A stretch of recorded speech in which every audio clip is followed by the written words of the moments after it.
tiene unas necesidades de efectivos propios personales, entonces dentro del retiro que hace de la empresa o de la cooperativa va un retiro de parte de él también. Entonces no hay que mirar la oportunidad aisladamente, sino que muchas veces uno tiene que saber, hombre, quiénes son nuestros empleados, en qué círculo andan, cuáles son sus amigos, qué inconvenientes tienen, por qué están pasando esto. Yo les cuento un caso. Por una evaluación de un clima organizacional se le preguntaba a las personas, por ejemplo, ¿usted está de acuerdo siempre con lo que su jefe le dice pues que haga? No.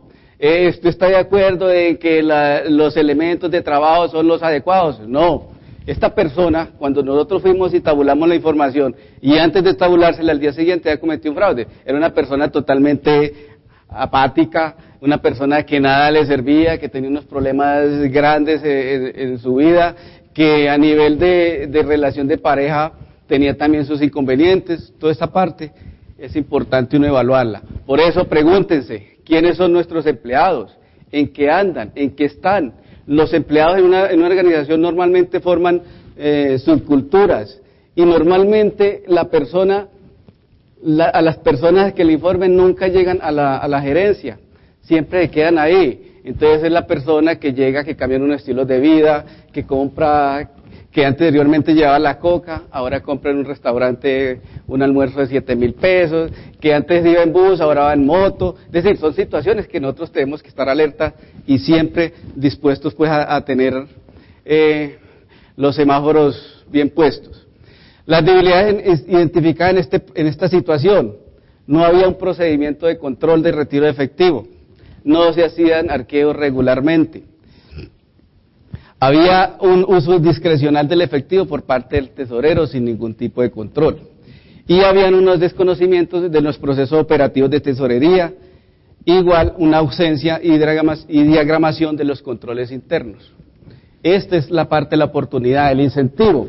El incentivo, pues como les decía, debe existir siempre una necesidad interna o externa que genere que el individuo sea llevado a cometer la irregularidad o la acción de fraude. Un ejemplo: existencia de personal clave de la empresa, tesoreros.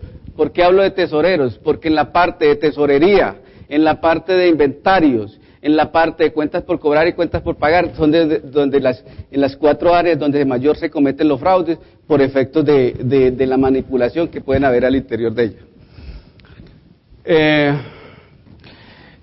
Presiones relacionadas con determinación de objetivos de difícil cumplimiento. Hombre, es que el consejo me puso un presupuesto que no sé de dónde salió. O sea, que no creció lo que crece la economía normal, sino la puso a crecer el 10, el 12, el 15%.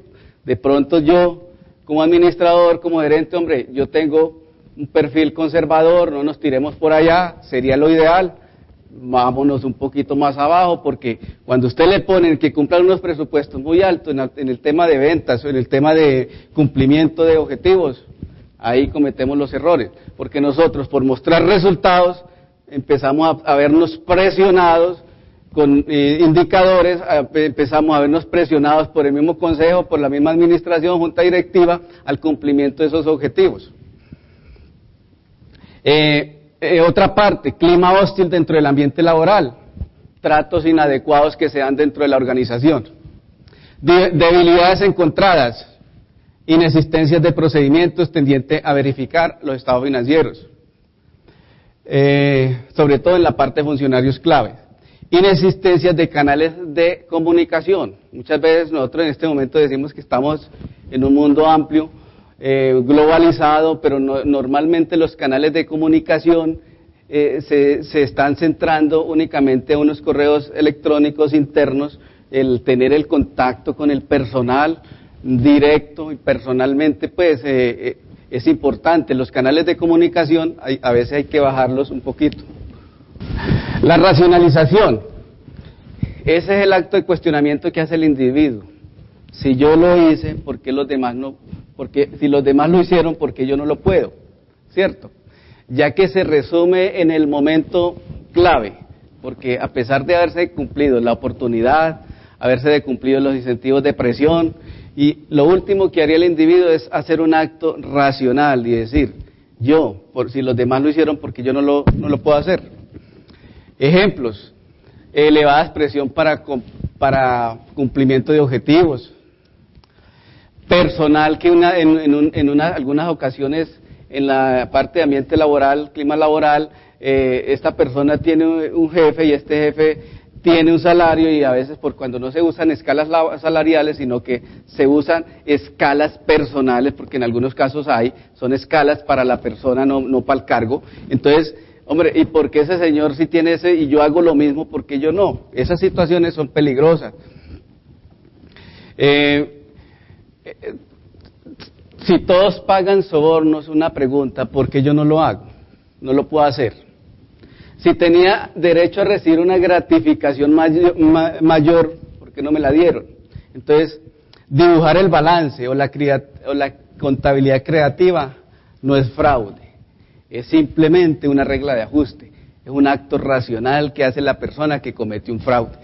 Eso, en esta parte, como no puede uno identificar, porque como le decía, habla de la parte subjetiva de la persona, de la razón de ser, de los intereses, todo lo que está al interior de ella, es importante. Aquí le voy a hablar, hacer una clasificación muy rápida de los tipos de fraudes. Hay fraudes de corrupción, hay fraude a los estados financieros y hay fraude a la apropiación de activos. Principalmente en la parte de activos relacionados con el efectivo, cuentas por cobrar, cuentas por pagar, inventarios.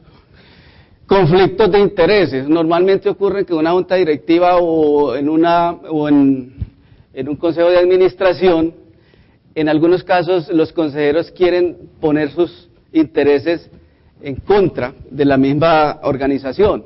Entonces, por ejemplo, un consejero que de pronto tiene un bien o quiere un negocio, entonces empiezan a buscar como figuras, elementos, con el objetivo de apropiarse, porque incluso en algunos casos, pues, esta figura, aunque la misma ley 222 consagra el conflicto de interés, y cuando uno habla de gobiernos corporativos, códigos de éticas, códigos de buen gobierno, los conflictos de interés tienen que ser eliminados para toda la parte administrativa, empezando por la gerencia, consejo de administraciones, juntas de vigilancia, juntas directivas.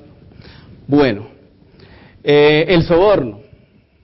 El soborno, el dar o recibir a compensas de recibir una utilidad mayor o en la expectativa de una utilidad, normalmente mucho ocurre en nuestro país, pues uno ve las noticias a diario, qué ocurre, qué pasa con este tema. Pagos inapropiados, son pagos adulterados, pagos que resultan que tenían un valor, pero nosotros le incluimos otro valor y efectivamente se apropió, se inapropió, o puede ocurrir lo contrario, que van con destinos a otros entes totalmente diferentes. Ahora miramos una partecita de esto. Y la extorsión es aquel que constriñe con el objetivo de pedir, de sacar algo, ¿a cambio de qué? De una acción fraudulenta, de callar, de incluso de no decir nada, de no manifestar ciertas situaciones. Fraude en los estados financieros. En esta parte me voy a concentrar un poquito. Dentro de lo que nosotros, o lo que he podido vivir de cerca con parte de las intervenciones que se han hecho en la parte de supersociedades, incluso la misma Supersolidaria, este año, una empresa, activos 30.000 millones de pesos, la mayor parte de los activos inflados. Segundo, se ordenó pues la auditoría, se hizo, se depuraron los activos, quedaron en 5.000 millones de pesos, y eso tendiendo más a bajar. ¿Por qué estaba ocurriendo esta situación? Porque el gerente tenía una presión grande de mostrar unos resultados que no eran los correctos. Otra parte que ocurre con los estados financieros, en el tema básicamente de la clasificación y calificación de la cartera, no se hace de acuerdo al cumplimiento normativo.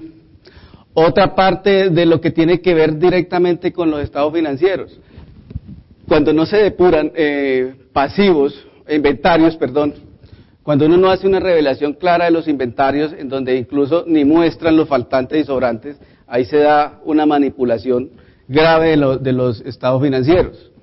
Por ejemplo, hay un caso en donde una empresa solicitó un saldo a favor a la DIAN, grande el saldo a favor. por efecto solamente de investigar y de tener una